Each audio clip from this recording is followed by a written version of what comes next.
حقيقة هذا نفكو رؤية أنا لا تشوق لها فيصليو وعود بيسي قدي سمتلس يا مدحون السنين ku sameynaa dugeyd maanta way kala daadatay meelay jirtaan lama yaqaan odayaashii fartay dhexda ka wada qaniisiin halkaas ay wada fadhiyaan dagaal iyo dirir baa ku wada soconayna weligeey kala hari mayno xigaal baan wasiirka dhalinyarta ay wasiirka buuxa maxamuud warsamaad ku magacawday runtii waanu kaaga mahad celinaynaa waxaad fursad u siisay dhalinyarta aanu dadka deegaankan ka soo jeedno waxaan u arkayaa in cid la diidan yahay mudana madaxweyne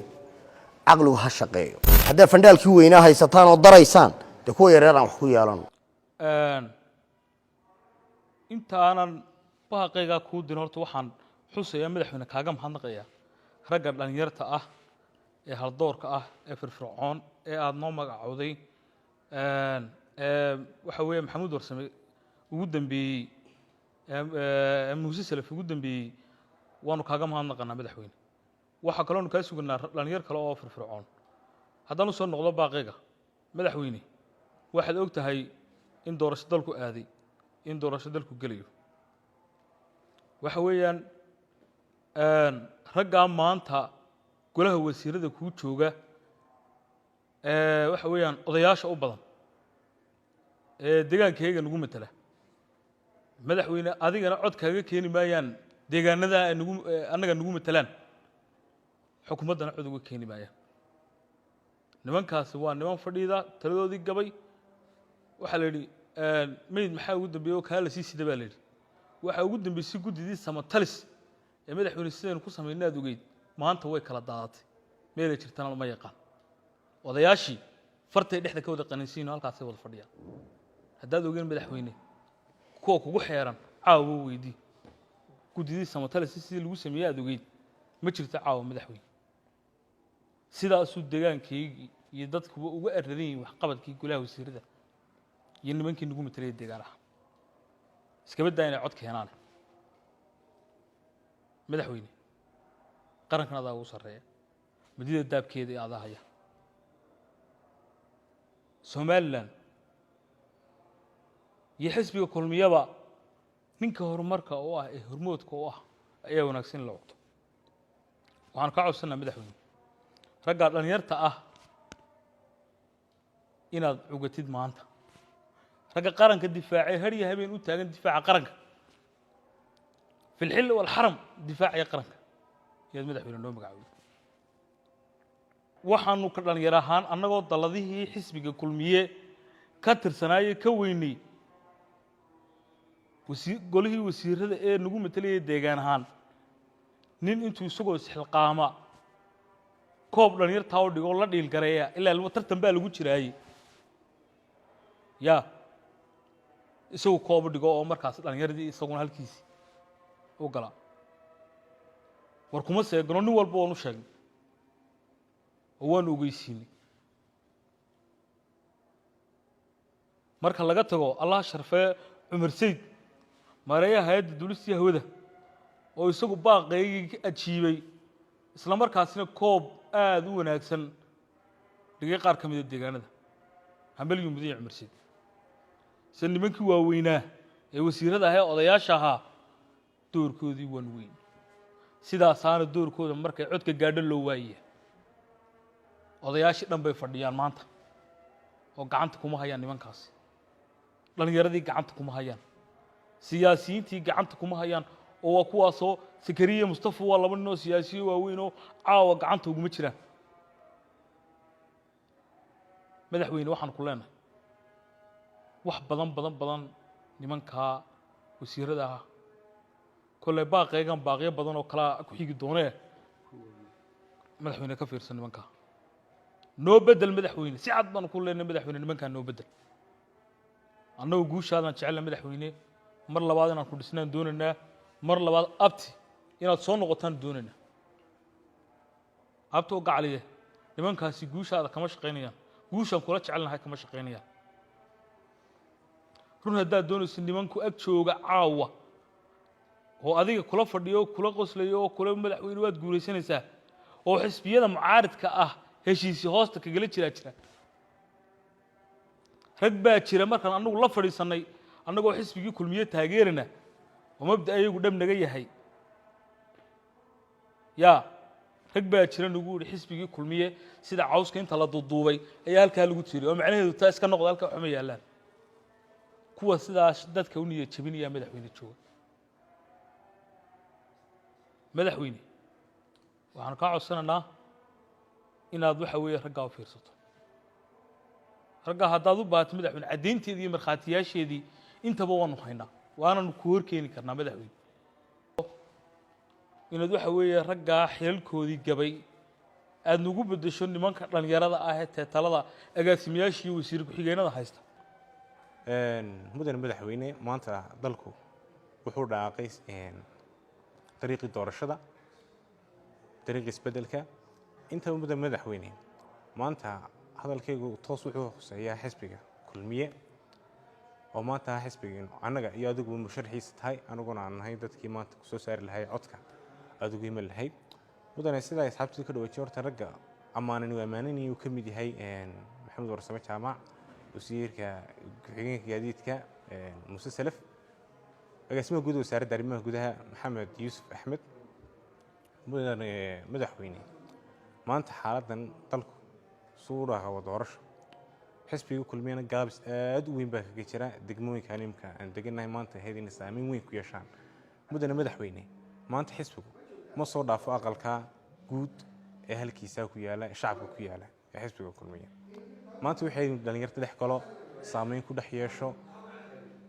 ka qayb qaato tartanka jira maanta tartan baa jira tartanka waxaad markuu dareemo xisbigaas nashaqadu leeyahay nashaqad ka duwan inuu la yimaado dhalinyartii dhex galaan laakiin maanta gaabis badan baa ka jira mudane madaxweyne waxaa kaa codsanaya adiga iyo guddoomiyaha xisbiga maxamed kaahin axmed in dhammaan dhalinyarta maanta xisbiga ku jirta kala shaandheel lagu sameeyo cidda u qalanta la siiyo oo maanta meesha hadda maanta dardargelin badan ee loo baahan yahay halkan maanta waxaanu shir jihaad ku qabanayna annaga ka kooban dhalinyarta haldoorka iyo aqoon-yahanka reer somalilan oo runtii ka soo jeeda degaamo cayiman waxaan marka koowaad aan doonaya inaan sixid aan ku sameeyo warkaygii shalayto oo aan ku sheegay in aan iswada raaciyey golaha wasiirada somalilan balse qasdigayga ama ujeedkaygu uu ahaa deegaan ahaan dadka nagu matelo xukuumadda inta aan ka magacaabay aan magacyadoodan xusay mooyaane inta kale runtii waxay soomaalidu ku mahmahdaa hadday fooli timaado gudo qarsoodani reeban ciddaan u jeednay ama ujeedkaygu ahaa ee aan runtii aan durayey ama aan naqdinayay waxay ahayd shakhsiyaadka waayeelka ah runtii nagu matela golaha xukuumadda oo aan haba yaraatee ee iyadoo annagoo ah dhalinyarta had iyo jeer dowladda iyo xukuumadda iyo guud ahaan qarankaba ku sifoobay taageeradooda iyo garab istaagooda inaanaan halkaa aanay jirin matalaad marka laga reebo raggii dhalinyartaha magacyadooda aan ka xusnay matalaad saxa oo rasmi ah ama aan ku qanacsannahay ka degaan ahaan iyo ka beel ahaan iyo ka dhalinyaro ahaanba aanay jirin marka mudane madaxweyne kolley mar kalena waan ku celinayaa waxaa dhowaan la geli doonaa jawi doorasho jawigaa doorashada annagu waxaanu jecelnahay guushaada waxaanu jecelnahay in mar labaad iyo mar saddexaad iyo mar afraadba aad qaranka hogaamintiisa aad kusoo noqotid laakiin ma jiraan ama dad bulshada looga baahan yahay codka iyo in guul laga midho dhaliyo dad ku mateli kara ama dadka deegaanadaasi ay ku kalsoon yihiin oo ay ka keeni kara guul la taaban karo ama codod la taaban karo waayo ma jirto isku xidh ma jirto kalsooni ma jirto aaminaad bulshada ay matelayaan iyo dowladda isku xidhaysaa runtii waa mid ka aradan waxaanan xusid mudan yada laftigeedu mar kasta waan kugu bogaadinaynaa ragga dhalinyarta ah ee aan halkan magacyadooda aanan ku xusi karin iyo weliba magacaabistii ugu dambeysay wasiirka dhalinyarta ee wasiirka buuxa maxamuud warsame aad ku magacowday madaxweyne waxaan mar labaad diyaar u nahay inaanu ku dhisno weliba annagoo deegaamadeeda cod kaaga doonaynaa markaa deegaamadeedu waxay u baahan yihiin in lagu tabco maadaama ay deegaamadeedu u badan yihiin beelaha mucaaradka lagu tiriyo waxaa la doonayaa rag cod kaaga keena oo guntiga iyo dhiisha ku xidha laakiin lama doonayo niman xafiis ku ekaaday waxaa la doonaya niman dhallinyaradii dhex gala niman la martii karaa loo baahan yahay nimankan waa niman dhalinyaradii albaabada ka xidhay weeyaan nimanka wasiirada dadkan aan aad ku tuhmayno waa dad albaabadii ka xidhay dhalinyaradii waxaa loo baahay markaa inay dhalinyarada xusbiga teegaarta ee mugga iyo miisaanka leh ee deegaamadii koobolo dhex dhiga rabadaantii bay ahayd in lagu tabca bay ahayd in dadkii la soo jiito oo cod laga keeno sababaa cod looga keenayana waxa weeye in dadkii la dhex galo laakiin niman halka kuu fadhiya madaxweyne oo ka odhanaya annaga reerkii gacanta ku hayna looma baahnay waxaa loo baahan yahay dad dadkii dhex gala loo baahan yahay dad dadkii cod ka keenaa loo baahan yahay waxaan kugula talinayaa madaxweyne nimanka dhalinyarada ah ee firfircoon ee waxtarka u leh xukuumaddaada dadka waxtarka u leh ee bulshadii ku xidhan ee deegaamadii ku xidhan ee dhalinyartii ku xidhan inaad noo magacoodan u baahanna uma baahnin qof shaksi amba wasiir dantiisa eeganaya in dantii eegayn dantaadii ka fikirayn ee ka fikirayn dantii xisbiga ka fikirayn waxaan u baahanay qof danta xisbiga ka fikira ayaan u baahanay madaxweyne aad baa idin salaamay salaam alaykum warahmatullahi wabarakatuh mudane madaxweyne xaawaad maamuusan tahay madaxweynihii qarankaad laakiin waan kula garanaqsanayaa adiga iyo wasiirkaaga arrimaha gudaha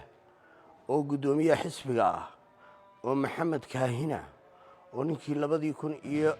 2016 dabayaaqadiisii aniga ii diray inaan ka shaqeeyo xisbiga kulmiye ah markaan garanaqsanayo waxaan odhanayaa abti iyo adeer caawa waan yar dhigtay xilalkiin iyo teetaladiin waxaan nahay niman reer shaqa saxaaqa oo xuquuq siman leh oo tulnimo ka dhaxayso oo idinku mindida daabkeedii haysaan oo kursigii ku fadhidaan alcadaala waa inaanu sheegnaa annagoo idinla joognaa idinla aragtiya idin difaacayna idin garab taagan waxa jira runtu ragga ma dishay way ka yarnixisaa mudane madaxweyne iyo mudane wasiir guddoomiye waxaan is leeyahay odayada in badan baad sugayseen hadalkaana hoos iyo korba aad u tidhi waxaan isweydiinayaa anu dadka la leeyaha la eriyeyo waxaas hay joogaan maxaanu haynaa beeshii weyneyd ee habar yoonis lo odhan jiray habar jecli iyo habar awal iyo habar yoonis baynu nahay saddexdeen beeshii weyneyd ee habar yoonis lo odhan jiray hal wasaarad oo degaankii iyo kalluunkii iyo u qaybsan iyo xoolii ayaa dee u dhiibteen cadaaladana waxaas lahaa habeenkiiba intay tvga ila qofka markuu dharka xidho xitaa muraayaddu isku eegaa wuxuu yidhaha waa maxaa sii ahay